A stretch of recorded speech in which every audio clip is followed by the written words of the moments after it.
hot water? No, it's okay. Generally speaking,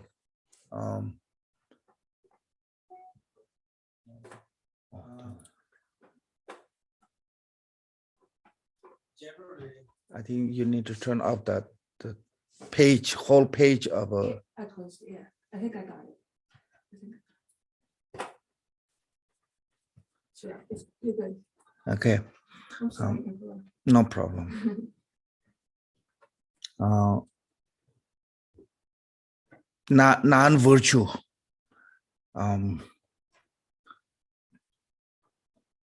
We have to purify. Without the purifying the non-virtue,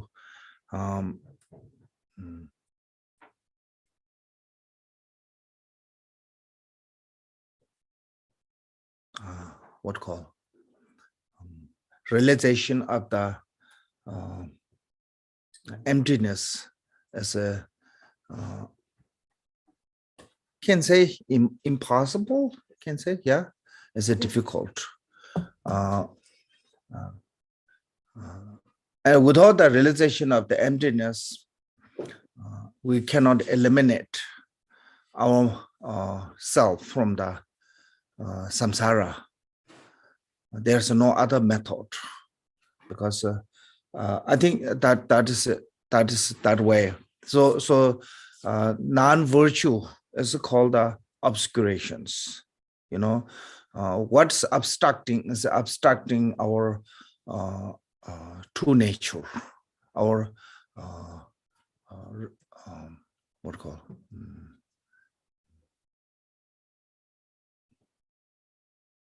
enter into the state of the Buddhahood. That's become obstructed by non-virtue. So that reason we have to purify them.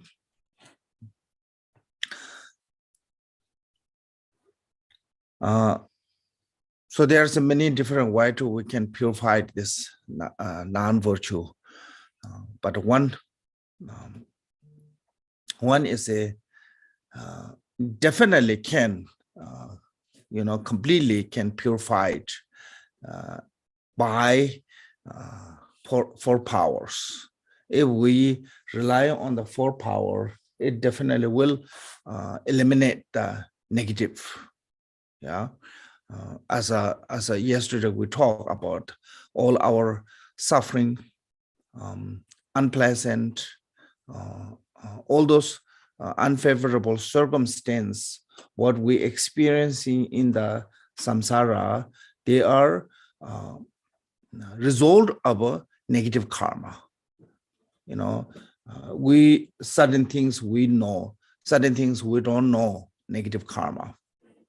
Like I mean, even lots of people, try to avoiding to the eating meat to that way they don't have to involve to that negative karma. Make sense? Yeah, being vegetarian. But it doesn't mean that being vegetarian can make you really pure. Even you eating grain, there's involved of the losing life of beings. Like the farming, farmer, when they're farming, they have to dig the ground. When they dig in the ground, how many beings underground pull up? When they get on the top of surface of the ground, they died. And how many beings who stay on the ground, put in the under the ground? I don't know how to call that. And they burying, yeah, they died. Yeah, then we put the water in the field. All the beings who live in the dry, we drawn them, and all the beings who live in the water, when the water is sink in the into the soil, and they all died. So when we look this way, indirectly, even being vegetarian, indirectly, we are harming many sentient beings. Then nowadays, you drive, most of people drive. if you look on your car, front of the car, you know, after you drive it like few hours in the highway, you can see so many bugs dead front of your car. You know, those is just in this life, we are indirectly or without the knowing, we involved to the harming beings. Yeah. Then this is just only, we're not just only talking about this lives. There are many lifetimes it's been that way. So with the knowing, without the knowing, we created lots of negative karma. You know, we even we create negative karma when we are breathing, talking. You know, there are so many ways, like you know, it's called the idle talk, for example. Make sense? Harsh word. So there are so many ways we you know, managing to create a negative karma. And so I think that's the reason. If we don't have the negative karma, no matter what circumstance come, it's not going to become that that bad. Actually, you know. I have a question. Yes. You're speaking of indirect harm. Some first world countries benefit from third world labor. We take advantage of a lot of other countries. As someone that consumes as a first world citizen, what type of indirect harm am I doing by consuming, and how much negative karma does one get from just going to Walmart and purchasing something? I think long as we are involved of that those material, we are involved with those that karma, whatever called the karma, or you know, harm, whatever, we're involved, because indirectly we're supporting their you know, so yes, we are part of that action. Definitely we are part of that. So we cannot say, oh, I'm not doing anything, you know, because I'm not involved with the physically. It doesn't mean that, you know. So in the negative, we normally said doing by you know, or make someone to do it, or you rejoice with it. Yeah, you're accepting, you know, whatever going on. So this is basically it's the same. All these are becoming part of the, I can say, negative karma. So so we are doing things, you know, long as we are alive, we are move, we are breathe, we are, you know, then they're always involved with the action. And lots of time, those action also can become negative karma, like sleeping, eating, yeah, walking. So what kind of intention you do? Negative karma is mainly driven by the emotion, can say motivation. So what kind of a motivation you have when you're eating? What reason you are eating? What purpose you're wearing clothes? Yeah. What purpose you're eating? There's one food offering said food must see as a medicine, and consume without the attachment and aversion. And also it's not for eating, not for becoming like a, you know, power, or there's a quote is there, I don't remember that exactly, but so that is showing us a food is just, it's called a neutral action. Eating food is a neutral action. What kind of emotion you have, what kind of motivation you have, it's changed to that direction. It's become a negative or positive. Like if you eat food because so you attach too much on the food, you really like the taste, and it's become attachment. Yeah. And you eating food because you want the strength to fight to enemies. That's a hatred.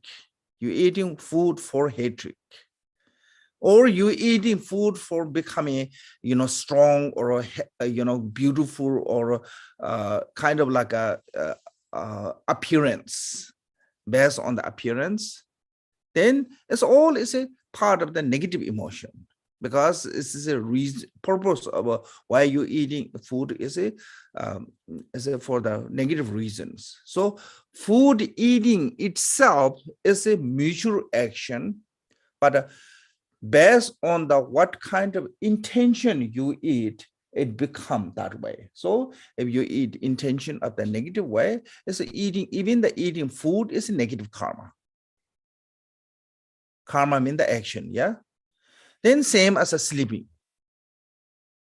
Sleeping is a mutual action. Mutual action mean it could be, it cannot say it's a non-virtue, it cannot say a virtue, actually. But what kind of intention? If you intention as you because you really attached to the sleep, then it's become attachment. Yeah. So it's a negative, it's sleep itself is becoming negative. Or you go to bed with a really negative thought, like angry, hatred, jealousy, any kind of negative thought. You go to bed, whole night is becoming negative because you went with that thought. You went to bed with that thought. So that way, where is the training that our action as a negative or positive is a drove by control or drove by the emotion or motivation. So that is we have to see as a what kind of a motivation we have when we're engaging. Even Dharma practice, actually, you recite the mantra. Yeah. What reason you recite in the mantra? Some people want to become powerful. Some people recite the mantra to become rich. You recite mantra with attachment. It's not the Dharma. Yeah. And some people recite the mantra to only for this life is successful. Do well with business, do well with their whatever you want. And all those Dharma is not really become a Dharma, because you recite the mantra for based on the attachment. Then sometimes people recite the mantra because they want to defeat their enemies. Lots of people do the wrathful mantra. Even you're not defeating your enemies. When some people get sick, okay, when you get sick, then you recite the mantra, wrathful mantra. Because a lot of sickness is involved with the spirit harm. Why the spirit harm us? Because we are selfish, we are greedy. So we damaging their home, we damaging their place, we destroying their place, we destroying their home, place or peace, whatever their life. So that way they get upset.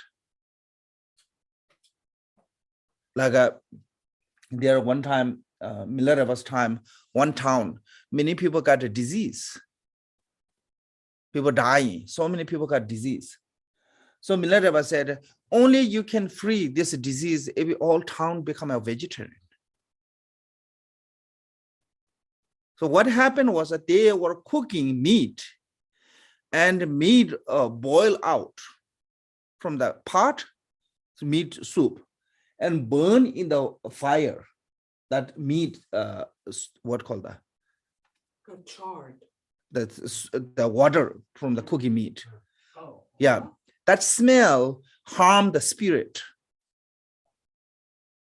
Make sense? So that way they get upset. So they give the disease. So things happen that way. So then lots of time we request to the Lama to do puja. And a lot of those puja involved with the wrathful practice. Like a white umbrella, a lion face, what called the dagini. And there are so many, those wrathful practice involved to the removing the obstacles. So we think we are doing favorable to that person because that person got sick. But same time, we're harming those spirit by that spell of a mantra. Make sense? So even we recite a mantra, there's involvement, the attachment, there's involvement, the aversion. So not necessarily always be Dharma practice is becoming positive karma. Can be it become a negative karma too. So the reason always is saying is a intention. You have to check your motivation. And that is it. I'm going to read one from the jewel ornament here, Gamboba wrote. Generally speaking, virtue and non-virtue depend entirely on the one's mental motivations. The mind is a servant, and the body and speech are servant. So serving, SOVEREIGN.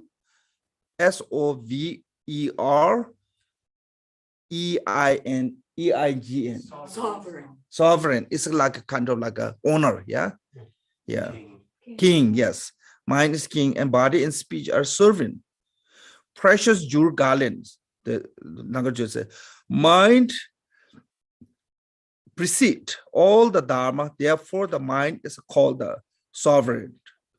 Therefore, when the mind is ruled by the afflictive emotion of the desire, aversion, and so forth, the 5 heinous karma, or the 5 action close to the karma, or the 10 non-virtue are committed. So why are we committing all those negative action? Is it because of the mind are corrupted by the negative emotions? Vow, samaya, broking, and so forth, whether done by oneself, by asking other to do it, or rejoicing in others' deed. This is called the non-virtue. So this is how, because what does non-virtue mean? So that way, I think one of the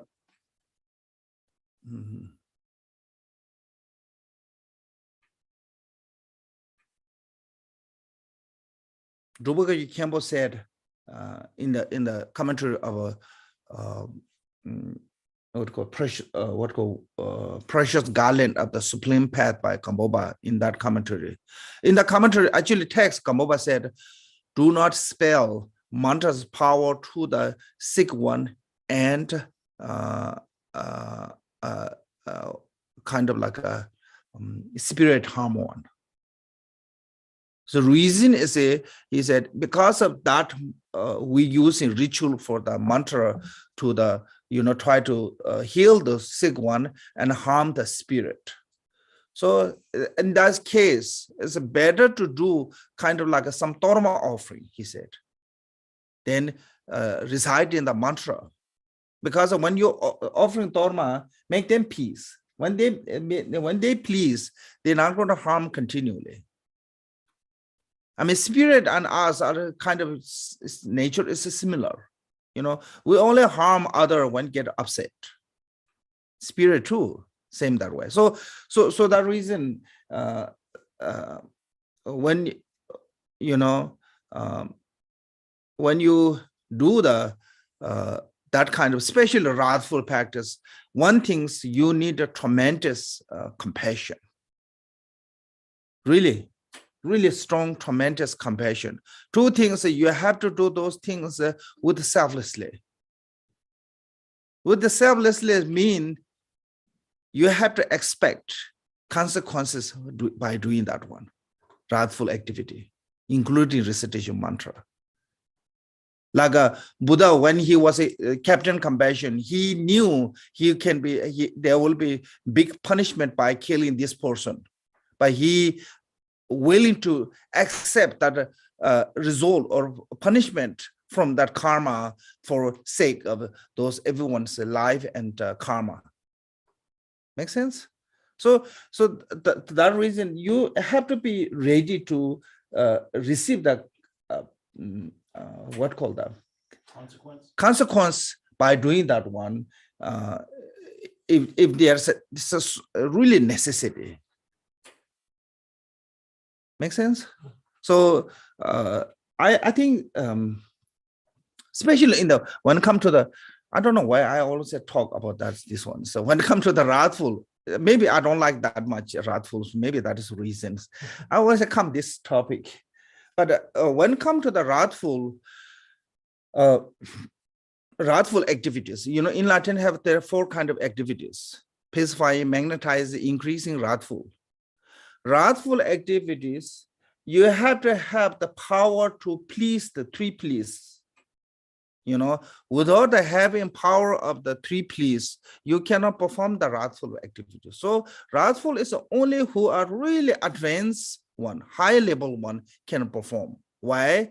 Because only high level one can do those 3 please. So 3 please mean that by destroying the enemy or the Mara or whatever you call, you please yourself, because free yourself for the enemy. Yeah.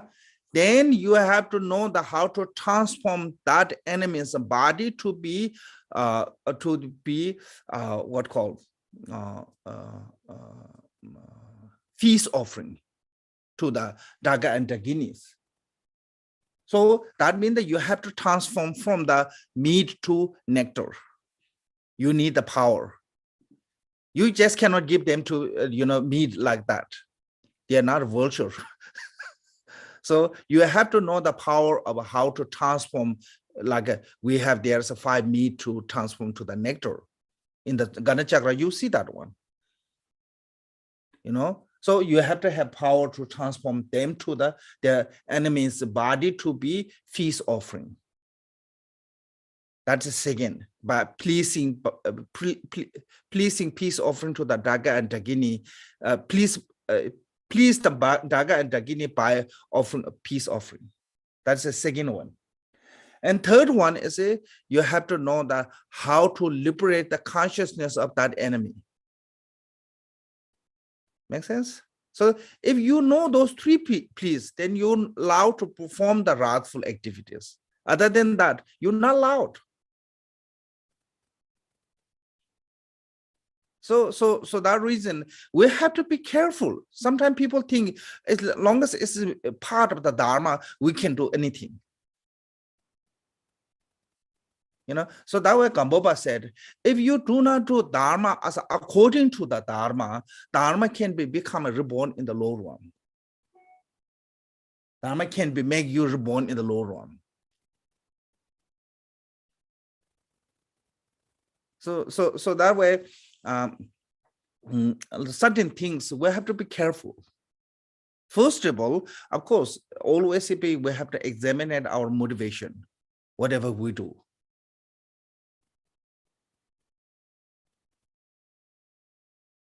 Because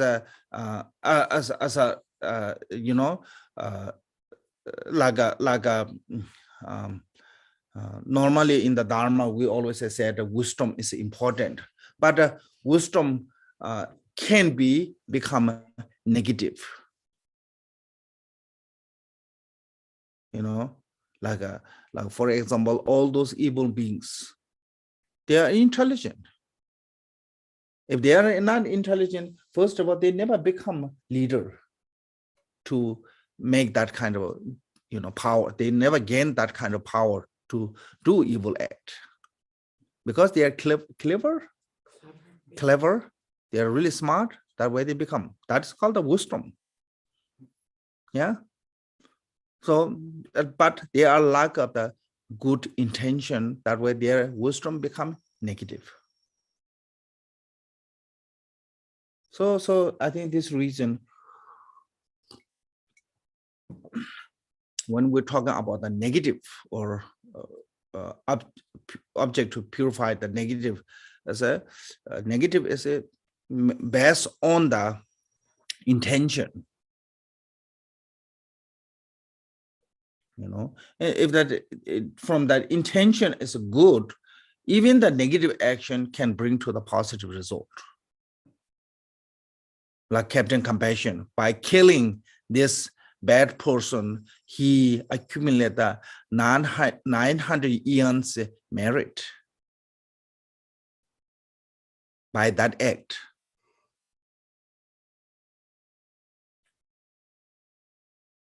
Yeah. Okay, I've heard two different stories about the consequences of that. Yeah. One where he had to be reborn in hell realms for a while to purify it. Yeah. Another where the karmic actions ripened to where he was only pricked by a thorn while he was walking through the forest. Yeah. Which one? So both. Okay. He said, Buddha said, when he got the thorn, Buddha said, this was a result of the killing that person. Mhm. Before this, I went hell many lifetimes because of that action, and this is the last result. But that is on one side of the result, because he involved to the negative action. Action itself is a negative, but he did with a good intention. Make sense? So that way, through the intention, he had a positive result. That is, he accumulated the 900 eons merit. So you got a bit of both. Yeah, both can get. Okay. So that way, if we do the with a good intentionally, even sometimes can bring, what I'm saying is it can bring from negative action to positive result too.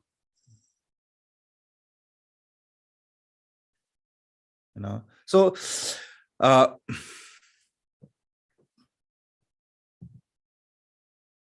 okay, so we try to go through a little bit from the jewel ornament. This. So there's also there's a precious jewel garland. Nagarjuna said, desire, aversion, ignorance, and the karma created thereby are the non-virtue. All suffering come from non-virtue as due as a lower realm. So this is a result of the suffering of what we go through. Suffering, like human being, we have 8 great sufferings. Suffering of sick, suffering of a birth, suffering of the aging, suffering of the sickness, suffering of the death, suffering of the not finding what we wish, suffering of the losing what we have, suffering of the meeting with the unpleasant one, and suffering of the separating from the loved one. This all suffering is a result of the negative karma. There, without the negative karma, I think we're not going to experience that suffering. Somehow we can, survive from even that kind of a circumstance. Lots of people survive from the car crash. I mentioned this before. Also, I heard this news in the Maryland. One girl survived from the car crash. And then because of the car crash, she was taken to the hospital. Helicopter was crashed. All people died. She was survived. I heard this a few years ago in here. So things happen. I heard also some like a bus crash, and lots of people died, but some people even not have scratch.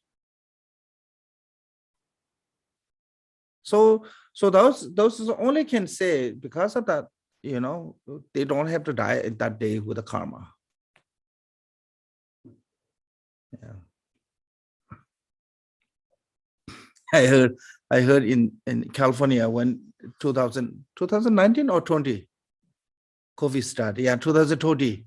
Yeah, COVID started. I heard one family after the COVID just started, isolated totally from everyone. Kids stopped sending to the school. They never met anyone. And one day, all of them got sick. Even they isolated from everyone. So I thought, okay, that's if your time is there, no matter how you try to protect, there's no way.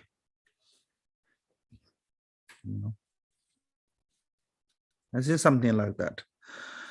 Engaging contact of the Bodhisattva says, how can I be surely free from unwholesomeness, the source of misery, Misery. miseries? Continually, day and night, should I only consider this.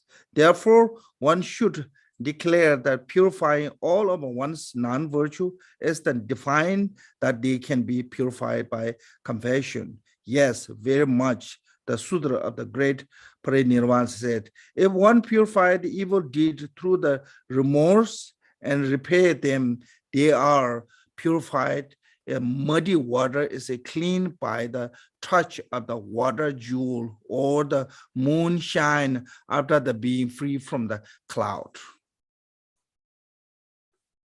I think in ancient time there's some kind of jewel. When the jewel is put in the water, clean the water. So this one is somebody said, you know, we talk about lots of time in the ancient times, like wish fulfilling jewels. There's story about the wish fulfilling jewels, and this kind of jewel to use as our life, you know, make easier, fulfill wish fulfilling jewels, wish fulfilling vase. You know, so there's so you see the common CD. Yeah, in the like 8 different common CD of the underground, CD of the to a vase, CD of the pill, and there are lots of different CDs. And someone said those all the time of the is gone. I think something have to do with the what called the universe karma. So somebody said that karma is gone universally. You know, our common karma of that is gone. Now we have a new karma called the technology. So you don't need the water jewel. There's a technology can clean the water. I think that's something have to do with the common karma. Yeah, so ancient time there definitely there was jewel function these things. You know, fulfill all your wishes. There are lots of story about that. I think there was. Otherwise, I'm not going to talk that much about that. If something is not really exists, I mean, somebody will tell, you know, some people will tell, but not always everyone, especially teaching from the Buddha and all those, you know, reliable source of the great master, they're not going to repeat that one. Make sense? So there was definitely that kind of Jew, but now those are not going to function because we don't have a universal karma called the common karma. Is like common karma, you know. But there's something else new come from our karma technology. So technology creating those all, pretty much all those common what called 8 common CD is a function by the technology. We have now as a divine eye.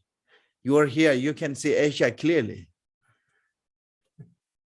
Yeah, through the computer, through the you know, you can hear the one ear.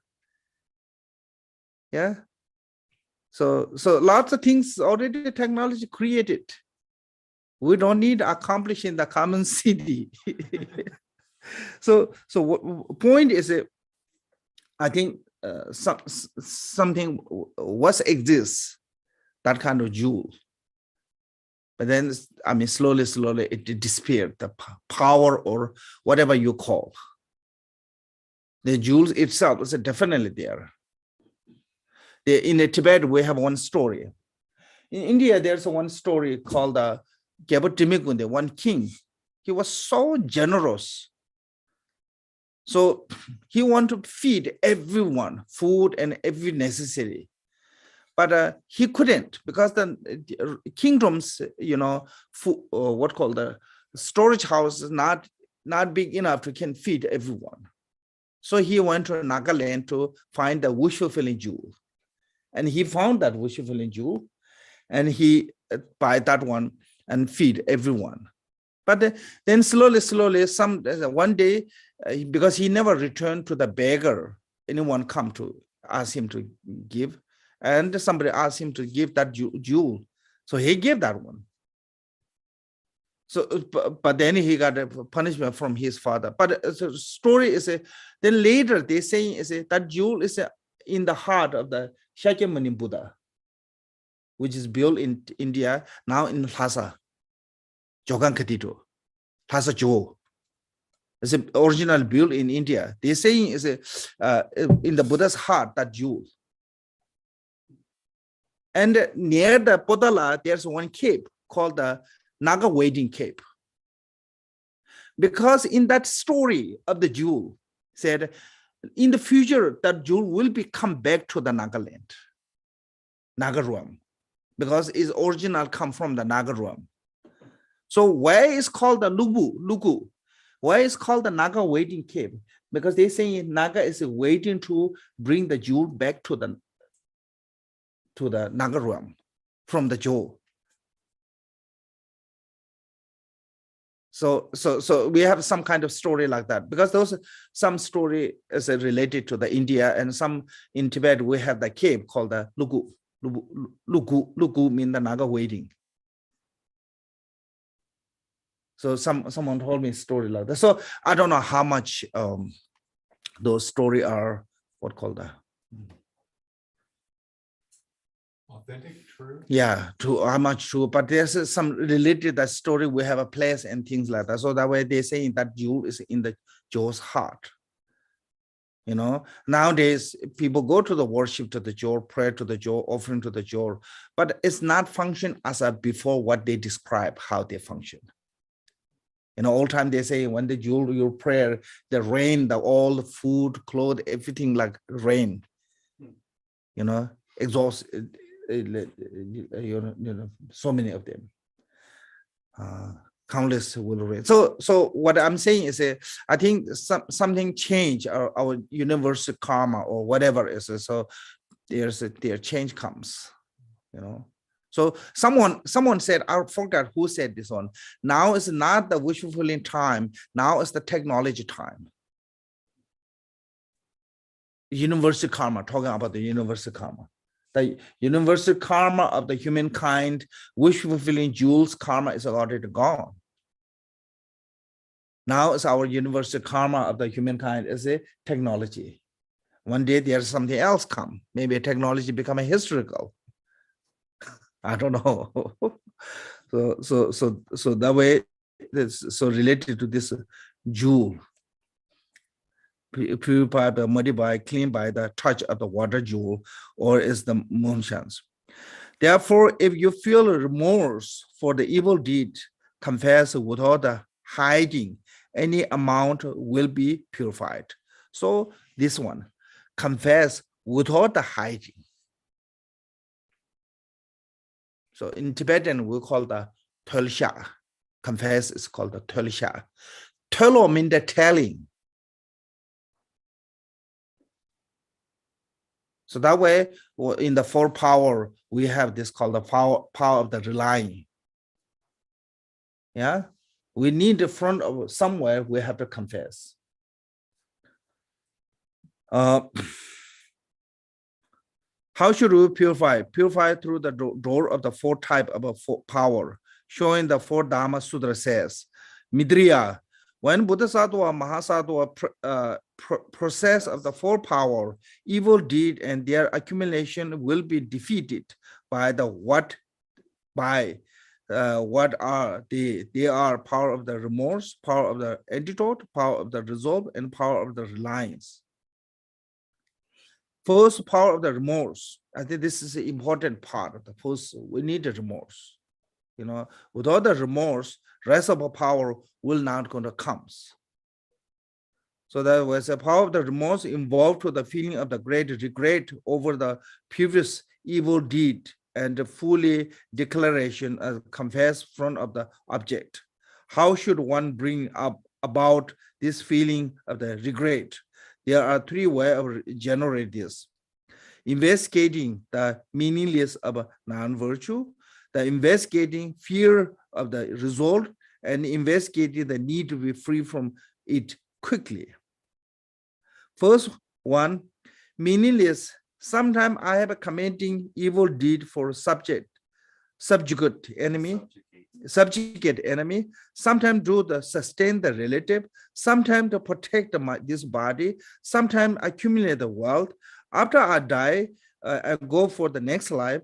Those enemy, relative, place, body, wealth will not follow me, but the negative karma and obscuration from evil deed will follow me wherever I'm born, going me to no chance to be escaped. So that we do sometimes, try to destroy it because they say, oh, this isn't my enemy. I deserve to be, defense myself. Then we destroy them. So all those like, destroy the enemy, protecting the relative, protecting your body. So no matter how much we do, sooner or later we have to leave this planet, this body.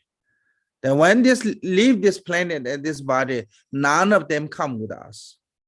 No matter how much you love them, no matter how much they love you, you have to live alone. That journey, nobody will accompany you. Yeah. So especially when it comes to the bardo, you're really lonely. There's no one with you. Only you meet people, the other beings, the bardo beings, time to time, but also really glimpsy, short time. Why? Because in the bardo, there's no really physical body. So mind whatever thing, it travel there immediately. So it's impossible to two people think same time, same things. Each one have their own thought. So even you meet your loved one or dear one, at the short time, they have different thought. Based on their thought, they travel there. So not necessarily they're always there. And when you're traveling here, there's no light. Sun and moonlight, it's totally dark. Because we don't have those, what called the white and red bindu. Because of the white and red bindu inside the body, relation of that one, we see the sun and moon. But in the bardo, there's no. So that reason they don't see the sunlight. So dark. In the dark place, you traveling alone, then nobody will protect, except your karma will come no matter where you go. And I mean, no matter how much you try to protect your loved one, you cannot protect from forever from them from the harm of a death, ultimate. Yeah. No matter how much you try to protect your body, you cannot protect from forever from the death. Kimberla, the translator is having a little bit of difficult time keeping up with you. Oh, Vietnamese one? I'm sorry? Vietnamese one on who? The Spanish interpreter. Oh, so he need a break? He says you're speaking faster. So Oh, okay. I speak slow. Okay. Okay. Thank you. Yeah. Alejandro is a really good Spanish speaker. Yeah. Okay, so I think that way we have to, I'm not saying is you don't take care of your family, you don't take care of your body. It's not about that. But it's not worthy to risking your own karma to protecting something like that. It's not worthy to creating negative karma for your sake of your body, sake of your wealth, sake of your family. Unless you are truly Bodhisattva, that you don't care about you go to the hell. But then for the beginner Dharma practitioner, you cannot risk that way. You know, some people saying, oh, I want to be like Bodhisattva, I want to go to hell. Because you live this kind of place and you're talking about the hell, you think hell is not difficult. You think it's, you can handle. You know? First go to the, in the summer, June and July, Arizona. Stay there 1 month without air condition. Then hell is not compared to that one. Nothing compared. So then you can say, so it's a, right now, beginner practitioner is not our aim, is our main, you know, what call them? Goal? Not goal, as a, right now goal, right way goal. Main task. No, Objective. no.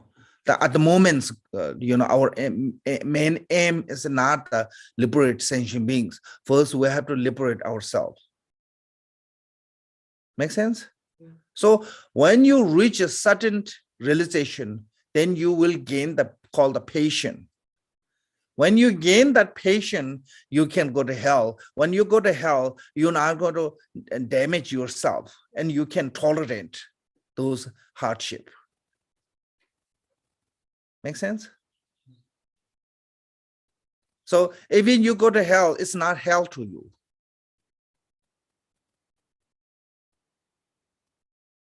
Because it's not same as you're born. So I think it's not same. So that way, Dharma practitioner for the beginner, until you really gain to the patient, you know. So when we gain that patient, when we get that patient, is a after the seeing of the first bhumi, you know, true nature of your mind, then you can get the feeling patient, because you can have a same feeling of a, you know, suffering, and like somebody is cutting your leg or somebody is giving you massage, have an equal feeling. Then you can go to, so that way right now is not about to, you know, benefit the sentient beings. Right now it's about ourselves liberating. Make sense? So that way, don't want to risk, including your family. You want to try to risk, you know, what called that? Try to create a negative karma for sake of them too.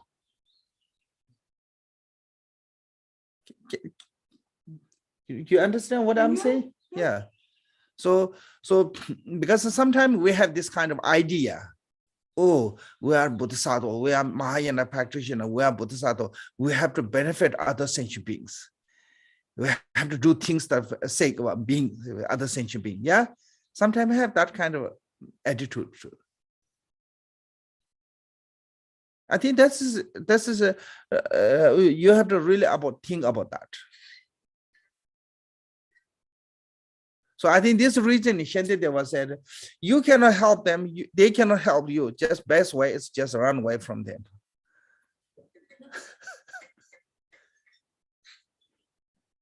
You know. So I think that way, it's just not necessarily always we are helping them by doing something that's you know. Yeah. So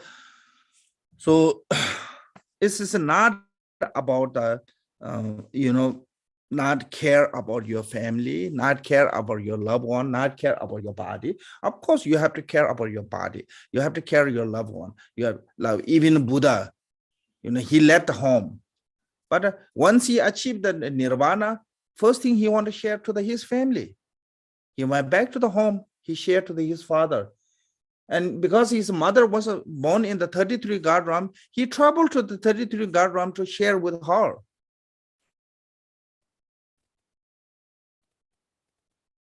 Even he never know about her before. He never met her. Can say, yeah. But still he care about his parent, his family. So it's not about just neglect them.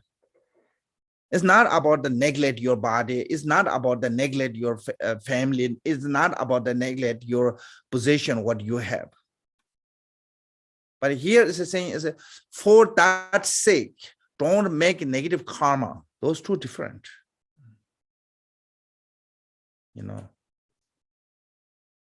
Because sometimes we become extreme Buddhism. Then they say, oh, I don't want, those are, those are non-meaningless. I don't care about this and that. That's not true. You have to care your body. You have to protect your life.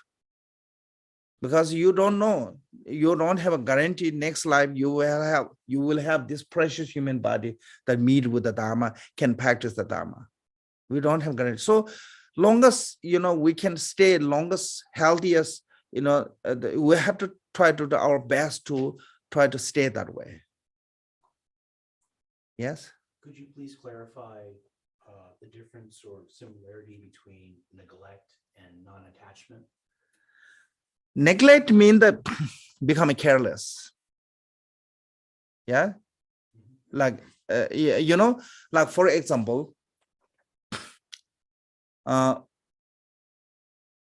when you neglect your body, you don't care about the health, you don't care about the well-being.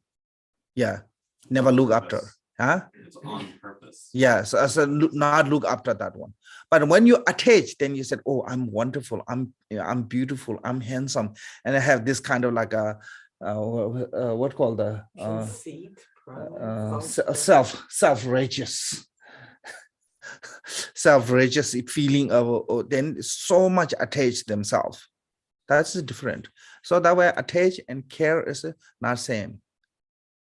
Like, I mean, also we can say this way, say lots of people think the love is the same as attach or care. I think there's a two types of love. Yeah. You love someone because you really care. You want to be that person is a really, well-being. That's called the care. But you love someone because you want that person. You need that person. That's a desire or attachment. So I think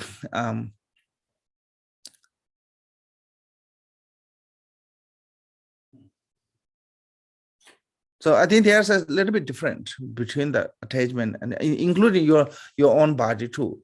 If you eating food, you taking care of your health, so that way you can do something good. Yeah. Then that is a care. You care about your body. You care about your life. But because you are doing those all because you want to be good look or you want to be, best, there no purpose, then just attachment. So I think they are a little bit different, and result will be totally different from that. So we have to cut the attachment, but without the giving up care, without the giving up taking care of that body. Can say. So because sometimes when we're talking about these things, people become extremely neglecting. One time, one guy came here, and I even remember his name clearly because that incident. And he said, Kembo, I really want my life dedicated to the Dharma because the mundane work is really meaningless. I want to be a pure Dharma practitioner. Now I said, wow, that's wonderful, if you can do something like that. But his plan is without the seeing the environment, without the knowing the environment. So so that means that I think I didn't know at that time what is really going on. So I said, wow, that's a wonderful. I'm really, rejoice with your that kind of dedication. And after the few days, he got kicked out by his landlord because he's not working. Since he's not working, he's not paying his rent. Then he have no place to stay. So he come to say, can I stay here a few days? I said, yeah, no problem. I didn't know, I'm really innocent, So basically he became homeless because he doesn't want to work. Make sense? So that is neglecting, totally. I think I can say, if in like Asia, if you do something like that, like Tibet, I think you can survive. People will support you. But here, not culturally, environments are not there. So you have to work with the environment. You have to plan with according to the environment, according to this. So even you're dedicated to the Dharma practice, but same time you have to make sure you have insurance about how to protect yourself from the necessity things. It's not about becoming rituals. So you cannot totally neglect. But if your focus is only for how to make the money, how to make the fame, how to make the, sustain the body, your focus is only that one, and this is no meaning. Because no matter how much you take care of your body, no matter how much you accumulate the wealth, one day you have to leave them behind. And some people have only karma to create the money. They don't have karma to enjoy with that. I heard, one guy in Switzerland, Tibetan guy, he worked whole entire life, then retired after the 7th day or something like that, retired, he died.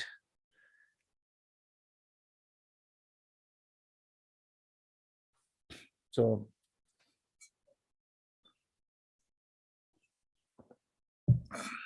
no, but I'm same thing is same time I'm saying, I'm not saying is just forget about all the necessity things and just dedicated to the Dharma. I don't think so that work also. So that way Buddha always said you need a skill to practice Dharma. Make sense? You need a wisdom and a skill together, wisdom and method together.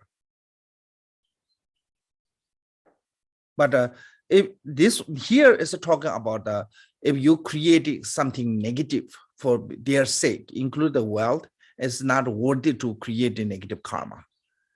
Because no matter how much you create the negative, no matter how sacrifice yourself on those, they will never be with you forever, including your body. So I think something like that. Householder Peggy request Sudra says, parent, sibling, son, wives, servant, wealth, and other relative will not follow beyond a death, but once a deed will follow. Also, when the time of the great suffering has come, my son and wife will not become a refuge. Suffering will be experienced by myself alone. At that time, they will not take my shares. Like when you lay on the bed, experience the suffering of the death. They can support you emotionally. They can sympathy you. They can, but they're not going to share what pain you go through. No one can take from that. So I have the created evil deed for enemy, related body, and wealth, but those four will not be follow me for the very long. Contemplating on this evil deed are extremely troublesome and little benefit, generate great remorse. So that is the first one, meaningless. Second, fear of the result. then you have to think about that. Even though if they did and they have little benefit, they will not be harm you. Then meditate on this. Second meaning, you should investigate the fearsome result of the evil deed. So how to investigate is at the approaching of the death, while dying, and after the death. So first fear of the approaching of the death, as the time of the death approach, evil does experience the inconceivable suffering of being pressed by the pain and so forth itself. While I'm lying on the bed, although surrounded by the friend and relative, feeling of the life being served well experienced by me alone. So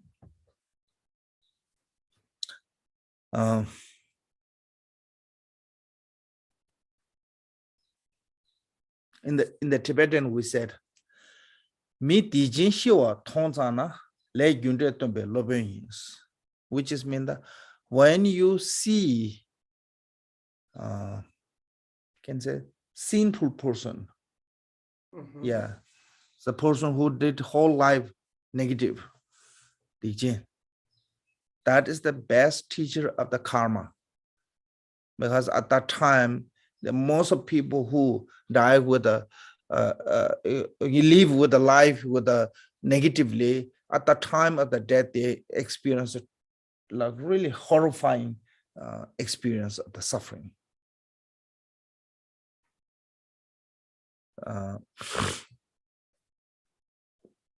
So I think this reason, I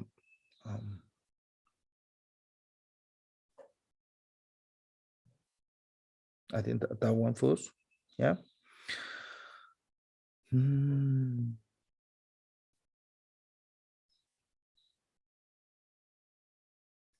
Second, fears of resolve. At the time of the death, the black person, Lord of the Death, hold a lash in his head, which is tied to our neck, and they lead us into the hell realm.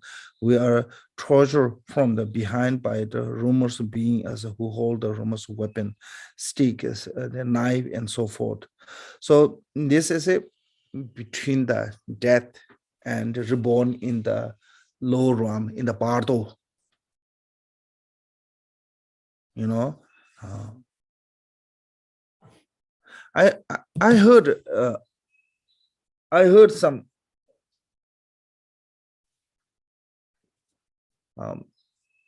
people have this kind of show the expression of they, you know, fearsome and scary expressing the when they die, the people who done lots of bad things.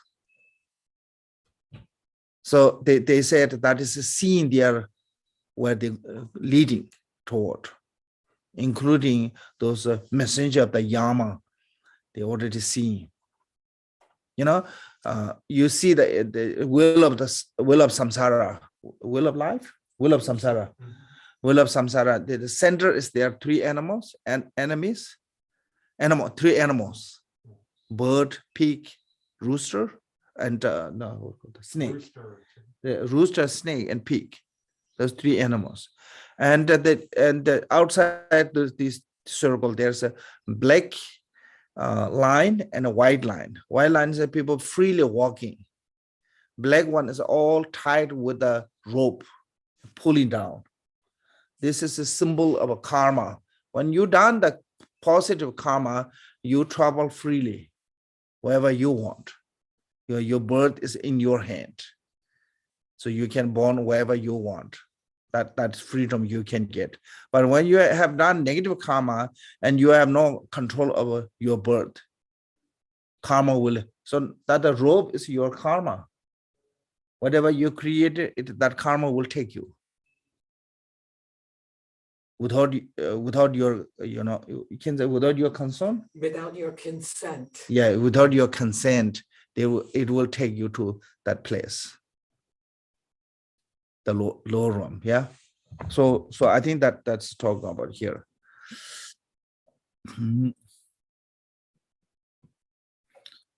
Engaging in the Bodhisattva conduct says, when sized by the messenger of the death, what benefit will friend and relative afford?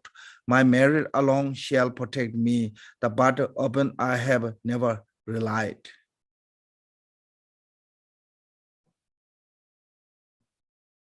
So it means that so because we are so busy taking care for this life, taking care for wealth, taking care for the relative, we forget to accumulate the merit. So at the time of the death, when the messenger of the Yama taking you, and no one can help you, your wealth, body, and relative. Only one thing it can help you is your accumulation of a merit, and too late that you haven't done that one. Only one can take with you. So I think like sometimes I joke. Only one thing you don't need to leave behind, or you don't need to write well, is that your Dharma practice, your accumulation of merit. You don't need to leave anyone. The 100% you can take with you. But rest of the things, no matter how much you try to save for your sake, you have no guarantee of that is becoming belong to you. So there's I don't know it's true or not. There's one story in China that but one guy become really rich by working hard, and suddenly he died, and he have a driver. The driver is a continual working for his wife, driving, and they fall in love. They married, and driver one day said, "Until now, I was working for my boss. I didn't know that he was working for me." Yeah. So whatever he made is now is an owner is become that driver. So most of the time that's happened that way. Lots of people risk their life, risk their health, risk everything. And sometimes even the risk of their family and relationship, they try to focus on the wealth, and turn out that's nothing's worthy to. Especially when you're dying, you cannot take any of those. Later of the training says, lash at the time catch your neck, and the fearsome lord of the death torture you with their stick, and the whip, and fall you away. Haul you.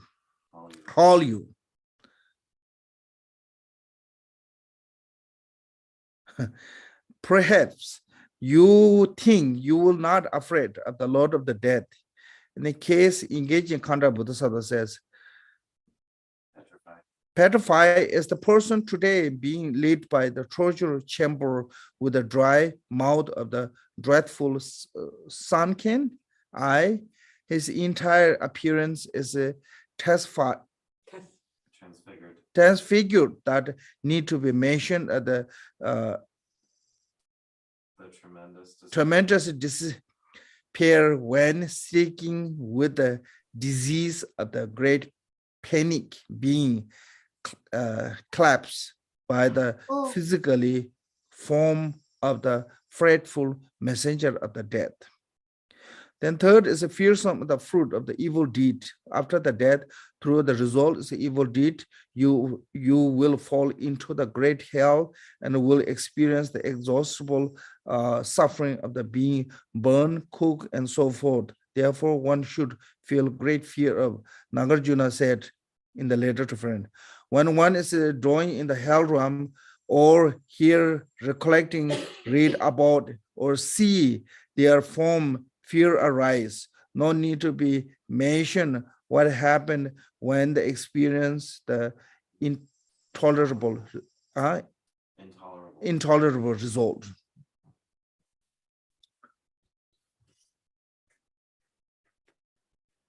When on the news, people show that some kind of like a tragic accident, a death, and a killing, and people don't want to see that one. Yeah, forget about ourselves experiencing. Then compared to that in hell is a much more worse, because this is different. It's between the hell and now. Now, if we have that kind of incident, we died. Instantly. The person who have that kind of accident, they have no feeling of that. Make sense? Unless you maybe half dead, half cut. But other than that, I don't think so. But hell, no matter how much torture you get, it never died until your karma is finished. So I think that is what we can see in this human realm. Some people, they're sick. There's all time, really bad condition with the health, but never die.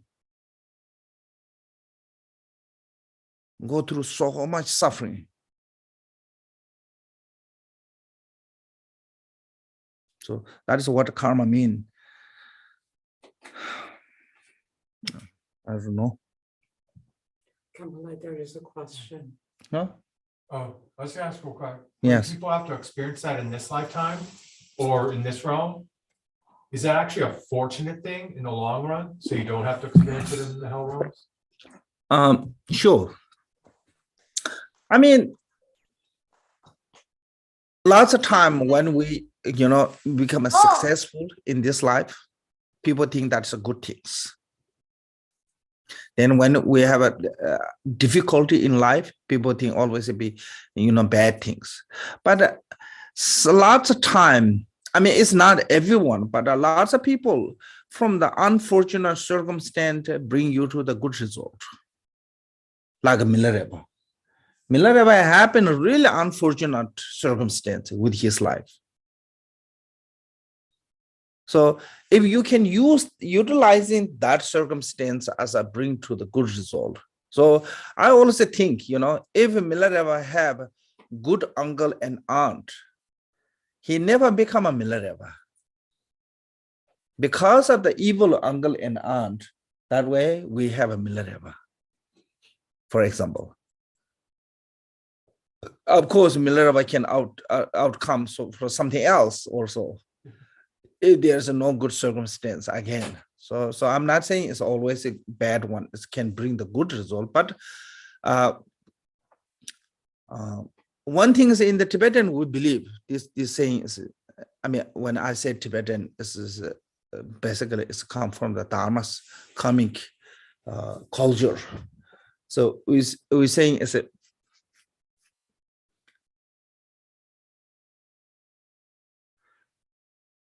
when you start practicing Dharma, lots of time challenge which will come. Reason is it through the practice too, it helping you to purifying your negative karma. And those negative karma definitely have to experience on your body. Some degree, you have to experience on your body. You cannot just purify it by recitation of the Vajrasattva alone, purified. Make sense? Just purify it and wash away and nothing happened. Cannot do it. I think the karma have to be experienced on your body some degree. Even you become a Buddha, you have that karma. The stick come to his feet. Yeah. Yeah. And Moggallana, and he was one of the greatest, miracle power, greatest miracle power performer of the Buddhist student. But that day when those people beat him, he totally forget about the miracle power.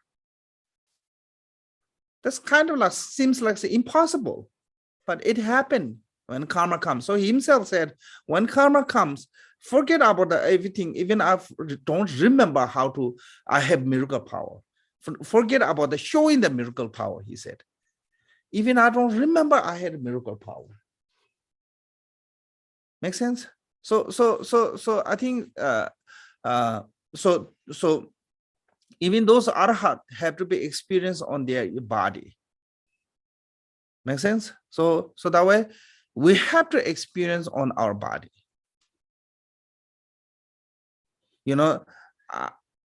I'm not saying it's all the Buddhists what happened is like same as us karmically, but some have to do with the karma related to the karma, even it's not real, deed. So like a Buddha, he passed away based on the food poison. Make sense? Milarepa, he was the great, one time somebody tried to kill him with a fire, throw him in the river, nothing happened. but because of the food poison in the yogurt, he died. So there's somehow you have to experience on your body some degree of experience from the karma, even you purified. So I think this is a more like a Dharma practitioner have a more that this kind of like difficulty comes once Dharma practitioner. I heard in the Dehradun, there's one Saja monastery. There's one monk. Oh, no, I think maybe South India. There's in India, one monk. He became a monk. Once he became a monk, every day he gets sick. Then one day he disrupted and his sickness gone. He became really healthy. So that is showing us when we purifying through the Dharma practice, some degree of a sign have to see, experience through our body. That is sign of purification. And people who, never what called that, rules on the Dharma, is it? Then they basically, they're burning all the good karma. In Tibet, we said, as a sinful person ready to go to the reborn in the lower realm, they become a success as a blazing of fire. Can you say that again, please? Sinful person ready to go to the lower realm, they become a success as a blazing of the fire. Blazing of the fire. Okay. Like success come like tremendously.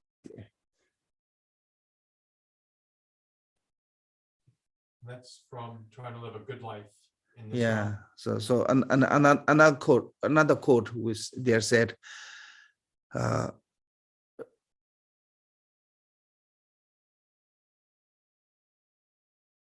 in the barbarian land, there are more rich people. Chupulalo nanama. So I think sometimes we think, bad, but I think maybe not really bad, those experiences. So I mean, we have to experience through our own body. It come also later, okay? Okay, third is the fearsome of fruit deaths. Once who has, okay.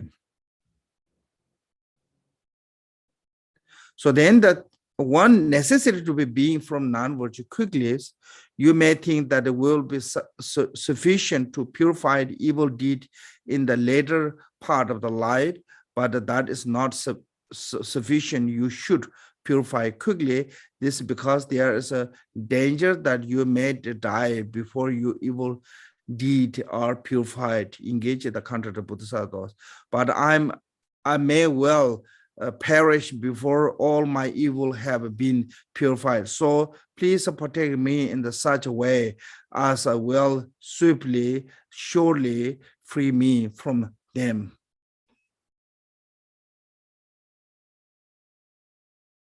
So we love to postpone. Oh, I will do later. I will do next time. I will do after my retire. Some people have all those idea about Dharma practice one day after retired. You have no guarantee you will retire. You have no guarantee you will be get old. Make sense? Yeah. Tomorrow is never. Yeah. So that reason I think it's tomorrow or next life, which ones come first? We have no guarantee. Lots of healthy people died before the sick one. Lots of young people die before the old one. I mean, unfortunately, like you see, there are lots of people with just lots of circumstances where there's lots of people, young one has died. So these kind of things happen because of that. So there's no time.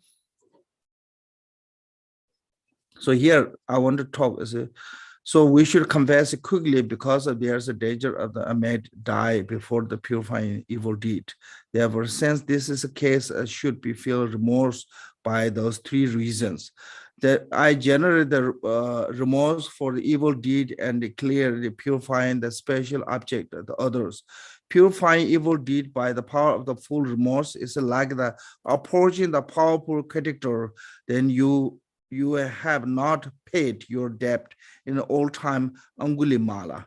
So this one is I want to maybe talk a little bit Angulimala, then we can break and do the one session practice. Yeah. Sure. So Angulimala, I think pretty much everyone knows,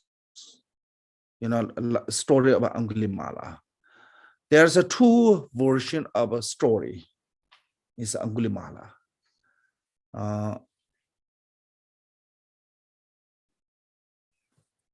This is the one where he's a ruthless brigand in the Theravada tradition that they taught about him. What they talk? They depicted him as a ruthless brigand who completely transformed after conversion to Buddhism. He's seen as a par excellence of redemptive power. Yeah. So there's a sudden involvement of his previous spiritual community. He was a really kind of like a well-educated person, actually, some degree of. And there's a jealousy comes. So one thing is his teacher was upset. One thing is that one of his friend was jealous, so accused him. So basically, they kind of accuse him to have some kind of relationship with the teacher's wife, even he doesn't have.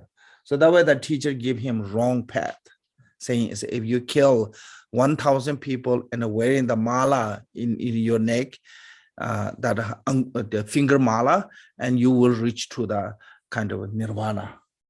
So he was killing. And when he already killed 999, the last one he need, then his mother came to bring him food. She said, he is my son. Even he killed, it's okay. He been long time in the forest without the human food. I cannot, I cannot stay like this. I have to bring him food. So Buddha saw he could kill his mother. Maybe Buddha not go there. So because he had to fulfill his 1,000, finger, but then Buddha manifests in front of him, and he thought, okay, it's better kill this monk than mother because I don't want to kill my own mother. He have some that. So he was chasing to the Buddha. After the Buddha, he was running. Buddha was walking slowly, but he couldn't catch Buddha. And he said, asked to the Buddha, can you wait a little bit, slow down? And Buddha said, I always be slow. I always be relaxed. You are the who running. Then immediately he realized what it means, what Buddha said, because his mind is totally running. Buddha is always a calm. So that first time he let go his weapon, since he started killing. Then Buddha took him to the community, give him a voice, a vows, instructions. And even Buddha make the king to, forgive to him about him.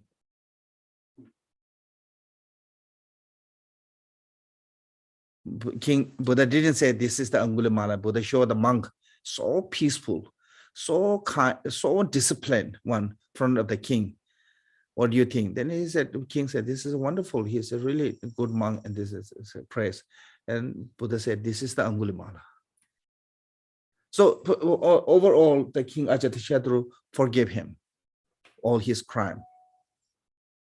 But one day he went to in the street begging food, and one town people know that he is the Angulimala, and he killed many of their people, and they beat him.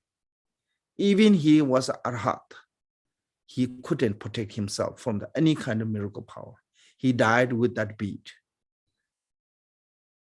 So even he reached to the Arhatship, still, he experienced some degree of suffering because of those karma.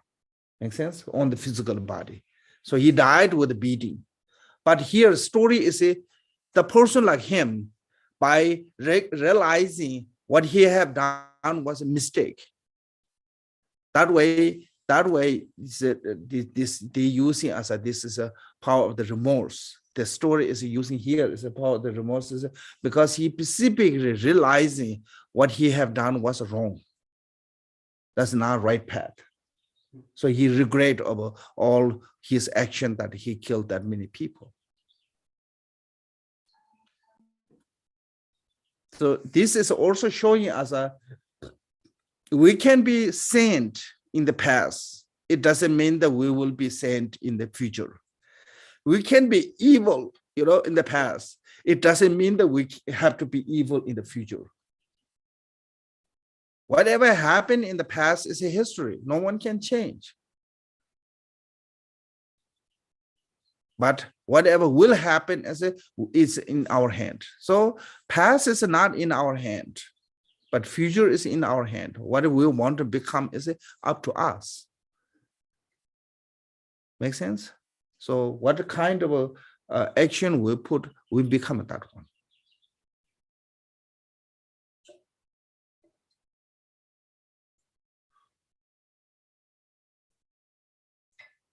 So I think that is a recognizing of our mistake is important. Lots of people don't want to admit they make mistake.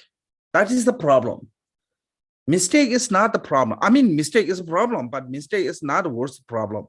Problem is that people not admit they are wrong. They always say, no. They never accept their own faults. I think that's a big problem. So that way, first of all, we need to admit that, we're wrong. We make mistake. That is how we start if we want to fix. I think any kind of a label of a circumstance first have to be accept there's a problem. Lots of people deny, avoid the problem, and by avoiding or denying, they think they can solve the problem.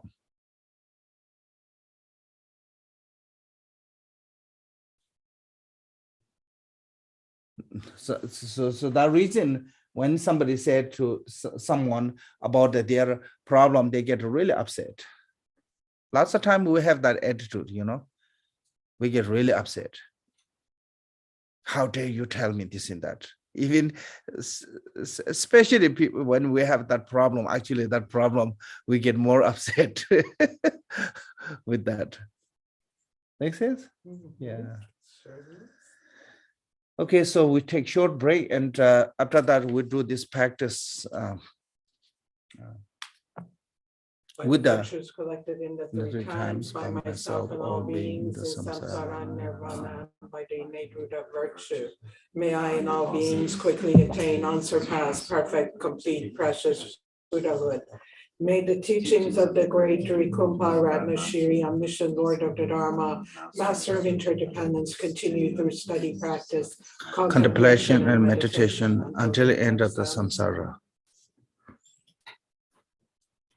Very quick question. Yeah. Are we going to rotate this? No. You're going to stay there? Yeah. Okay. No point.